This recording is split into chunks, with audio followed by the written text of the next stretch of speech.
Bonjour et bienvenue dans le vlogmas numéro 22. Il est 8h15, Léo vient de me réveiller de partir pour le travail. Je me suis couchée aux alentours d'1h30 du matin. Je me suis levée plusieurs fois dans la nuit. Mais j'ai dormi super profondément. Pendant les heures où je dormais, j'ai dormi très profondément, ça fait beaucoup de bien. Et du coup, pendant que j'émerge, je propose, je vais ranger un peu le salon, parce que c'est le bordel.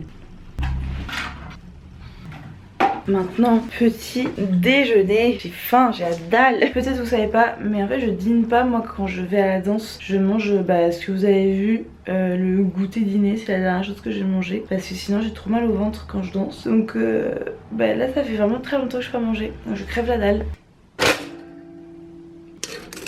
Wesh.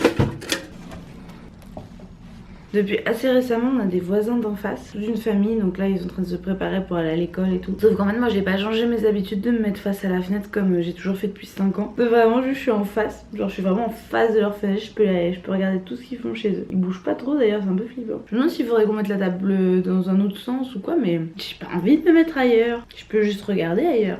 Vous voulez connaître le signe qu'il est vraiment temps pour moi de prendre des vacances? C'est que là je viens de me dire vraiment au premier degré, ah tiens ce serait pas mal si je filmais quand je change la batterie de ma caméra. Est-ce que Lou tu peux m'expliquer comment tu vas filmer le changement de caméra, puisque c'est la caméra qui filme et que donc quand tu enlèves la batterie de la caméra, déjà tu retournes la caméra et en plus elle s'éteindra vu que tu enlèves la batterie.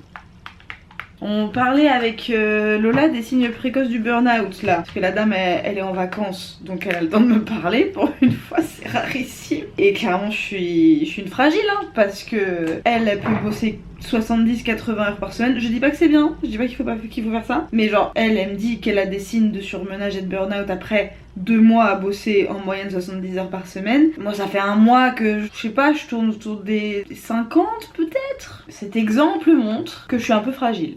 Maintenant que les mails c'est fait, on va s'habiller. Maintenant que ça c'est fait, on va faire ce que j'ai décidé d'appeler la boisson du retard. C'est la boisson que je commence à faire à l'heure du début de ma réunion.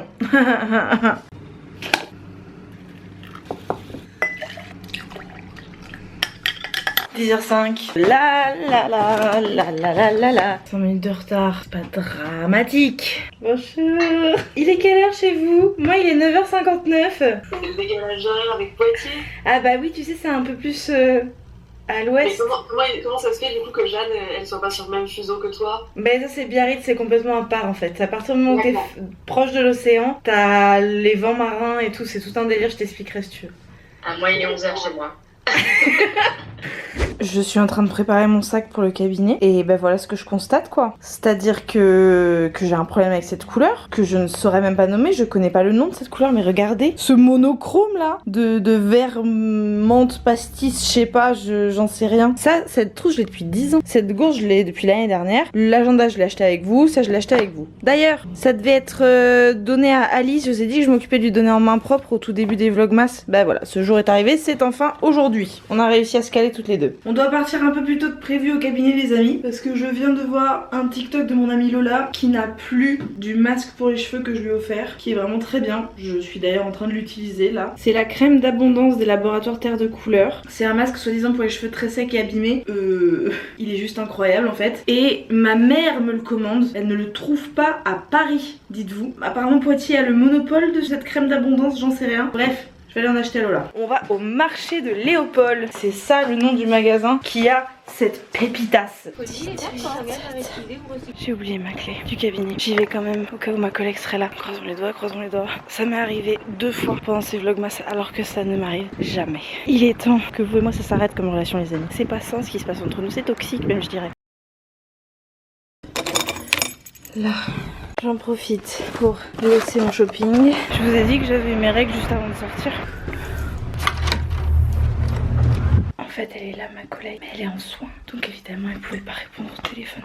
Bon, les 2 séances que j'ai eues étaient très bien. Mais au milieu de la 2e séance, je me suis coupé la paume de la main et le doigt. Vous avez pensé que ce que je fais c'est des dingueries, que j'ai des couteaux et des sabres et tout, mais pas du tout. Pendant le massage, pour me purifier les mains, je me lave les mains 2 fois pendant le soin avec du savon et un savon en sel de l'Himalaya. Et là, j'arrivais à la fin du savon et donc il était extrêmement fin et donc coupant. Donc en me frottant les mains vigoureusement, je me suis entaillée. Vous voyez pas parce que c'est hyper clean, c'est des coupures nettes. Heureusement ça fait plus d'1 heure, ça ne pisse plus le sang. Je me suis tailladée comme ça et comme ça. Ça a pissé le sang pendant hyper longtemps. J'ai constaté que je ne savais pas où était la trousse de premier secours dans le cabinet. Donc en catastrophe, j'ai annulé ma 3e séance. J'ai écrit à la personne en priant pour qu'elle soit pas sortie de chez elle et bah en reprogrammant. Ça me fait trop chier mais en fait impossible de masser correctement avec même si c'est des petites coupures, je peux pas masser vraiment et y aller avec toute ma force alors que là j'ai du mal à plier le doigt et que ça me picote dans le creux de la main. Enfin je suis vraiment comme ça là depuis tout à l'heure. Heureusement j'avais déjà fini une grande partie du massage de la 2e personne mais j'ai quand même dû masser la tête, la nuque avec principalement la main droite alors que moi je masse avec les 2 mains hein. Donc bon, j'ai fait comme j'ai pu avec la personne que j'avais sur la table. Heureusement la 3e personne n'est pas venue et a vu le message j'espère à temps. Donc là je lui ai réécrit pour reprogrammer en espérant que ce soit bon. Mais vraiment c'est des trucs de fou là qui m'arrivent. L'univers me somme de ralentir. Je pense qu'il faudrait que j'obéisse là. Il faut que je range toute la cabine et que je la remette comme elle était avant parce que j'ai bougé 2-3 trucs. J'ai rapproché le fauteuil pour vous parler. Vu que c'est pas ma cabine de base, il faut que je la remette vraiment très bien. Ah oui, autre problème du coup, Alice, la gagnante de ça, elle devait me retrouver ici à 18h10. Mais moi je vais pas rester jusqu'à 18h10 ici là. Donc je lui ai envoyé un message mais elle ne me répond pas. Donc je vais traîner un peu en espérant qu'elle voit le message. Vous savez quoi, je vais aller chez elle et je vais voir si elle a une boîte aux lettres accessible qui puisse mettre ce paquet.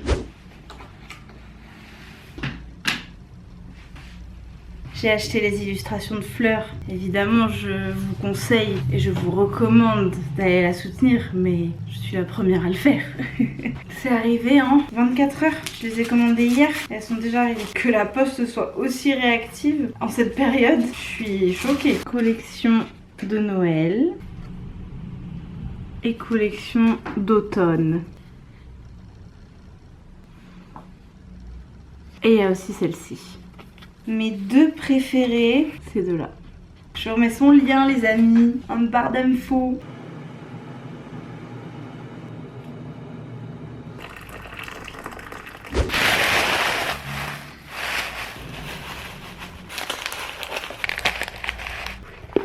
Ça ferme ou pas? C'est limite.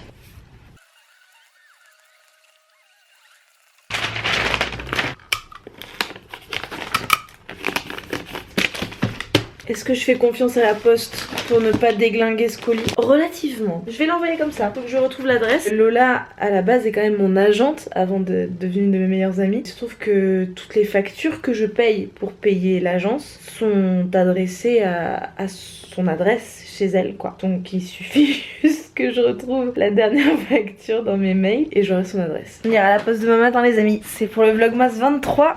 Les amis, avant de conclure ce vlog, j'ai demandé à Insta si vous aviez des questions à me poser. C'est rigolo parce que la question à laquelle je vais répondre, elle contient un peu de l'histoire de pop. Ce vlog, au vu de ce que j'ai filmé aujourd'hui, va être un peu court. Donc je me dis terminer en répondant à une de vos questions, ça peut être super. Voilà, évidemment, vous, au moment où vous regarderez ce vlog, j'aurai déjà fini les vlogmas puisque mon dernier jour de tournage est le 21. Je ne pourrai pas vous répondre immédiatement, mais par contre, je ferai bien une FAQ de rentrée. Donc n'hésitez pas à poser vos questions à la communauté YouTube. Je sais que vous n'avez pas l'occasion, les gens qui sont pas sur Insta, de poser vos questions, donc n'hésitez pas, c'est le moment. Je les screenshotterai et je les garderai pour la FAQ de janvier si vous en avez. En attendant, la question de Maynon, c'est est-ce que j'ai des projets en 2024? Elle me dit une collab bubble tea genre ta box. Alors par rapport à ça, effectivement une box bubble tea ça pourrait être pas mal. Pas mal de gens qui m'ont connu grâce au bubble tea sur TikTok me demandent de créer ma marque de bubble tea, ma boutique de bubble tea. Ce n'est pas du tout une envie que j'ai pour l'instant. Si je n'ai pas la capacité d'employer quelqu'un pour le faire à ma place, je ne veux pas le faire. Je ne veux pas gérer les stocks, je ne veux pas gérer les envois. En fait, j'ai une idée très précise de ce que je considère être les meilleurs produits à bubble tea. Donc effectivement, j'aurai une expertise à proposer et des produits chouettes à proposer. Pour autant, lancer des produits, c'est extrêmement difficile. Donc je ne veux pas me lancer là-dedans si je suis toute seule. En gros, tant que j'aurai pas les capacités financières pour employer quelqu'un qui aurait de l'expertise, des compétences, des talents pour ça, tant que tout ça n'est pas réuni, c'est pas un projet parce que voilà, moi la logistique d'une boutique c'est pas possible. Par contre, l'idée à laquelle j'avais pas pensé, mais non honnêtement,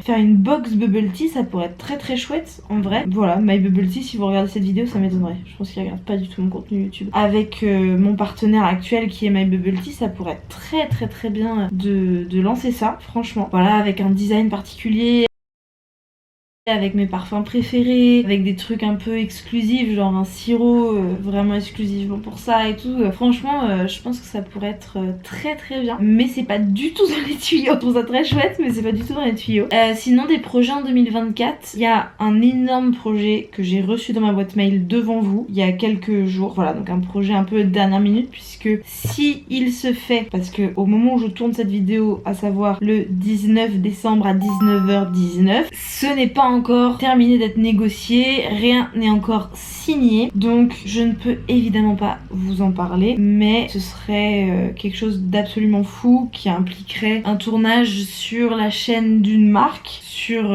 plusieurs émissions, avec un plateau où j'aurai un rôle d'animatrice sur le plateau, pas toute seule, avec des grosses pointures avec moi. Ça ne va peut-être pas se faire, mais ça va peut-être se faire, et ce serait le plus gros projet de ma carrière et un vrai tremplin, donc j'espère vraiment que ça va se faire. Et sinon, mon projet principal en 2024, c'est d'acheter enfin mon fucking terrain et de commencer enfin à construire ma maison. Il n'y a pas à chercher plus loin, ça c'est mon projet de 2024. Mes projets sont très axés sur le personnel en fait en 2024. Le travail est non pas secondaire, parce que vous voyez bien la place que ça prend dans ma vie, mon travail, mais mon objectif pour 2024, c'est plutôt que tout roule. J'ai essayé de lancer une newsletter, je n'ai pas eu la patience, la motivation, l'envie de continuer. C'est-à-dire que j'ai 6 newsletters décrites et j'ai eu un bug technique un peu chiant et juste j'ai pas la force et la motivation de dépasser ce bug technique et d'avancer et tout. À un moment donné, peut-être je l'aurai. J'ai une très grande envie de lancer un podcast avec Léo aussi. J'adorerais gagner tellement d'argent que je pourrais prendre une assistante. Ça, ce sera peut-être plutôt 2025 ou 2026, honnêtement. Par contre, si, projet en 2024, construire ma maison d'un côté, mais de l'autre côté, construire ma société. Parce que les amis, je gagne beaucoup trop d'argent. C'est le grand projet de 2024 et ça c'est une aventure parce que j'ai des amis qui l'ont fait avant moi. C'est une aventure. Donc les trucs qui vont arriver en 2024, c'est la maison qui va commencer et la société, ça c'est sûr et certain. Après les options, peut-être le podcast, peut-être la newsletter, peut-être l'énorme projet qui m'est tombé dessus il y a quelques jours. Voilà, et puis d'autres trucs peut-être. Et demain, j'ai mon premier rendez-vous pour la maison avec Léo. On va dans les Deux-Sèvres, le département à côté de la Vienne. Vienne, c'est le département de Poitiers, pour aller voir une entreprise qui pourrait gérer le chantier de notre maison. C'est notre premier vrai rendez-vous technique depuis le rendez-vous des plans, quoi. Et évidemment, je vous emmène avec moi. Ça, c'est l'aventure de demain. J'avais quand même oublié de vous prévenir. Le mot de la fin. J'ai plus d'idées pour les mots de la fin, les gars. Ça va pas être un mot de la fin. Je vais vous la faire plus difficile. C'est quoi, vous, vos projets pour 2024? Que ce soit devenir multimillionnaire ou survivre, il n'y a pas de jugement de valeur. Surtout si vraiment votre projet, vous vous dites « Ah non, mais c'est ridicule de mettre ça, non. » Genre si votre projet, c'est d'avoir enfin une routine bien-être pour prendre soin de vous, d'enfin commencer un suivi psy, d'aller vous promener tous les jours, enfin, peu importe votre grand projet de 2024, je veux bien que vous me le disiez en commentaire, s'il vous plaît. Donc le mot de la fin, c'est pas un mot de la fin, c'est une vraie question. C'est quoi, vous, vos projets pour 2024? Merci beaucoup pour votre présence pendant cette aventure. Les vlogs font en moins de 24 heures, ils font plus de 1000 vues, 1500 vues, c'est trop bien. Merci pas d'être là en fait, d'être plus de 1000 à regarder dès sa sortie le vlog. Merci beaucoup, quoi. Vous êtes des personnes très précieuses. Toutes les personnes qui regardent, évidemment, parce que je regarde très souvent les vidéos en retard, mais ce groupe-là de personnes qui est là de façon indéfectible, je vous suis extrêmement reconnaissante parce que c'est grâce à vous que j'ai tenu cette aventure. Donc je vous fais des énormes bisous et je vous dis à demain pour le vlogmas numéro 23.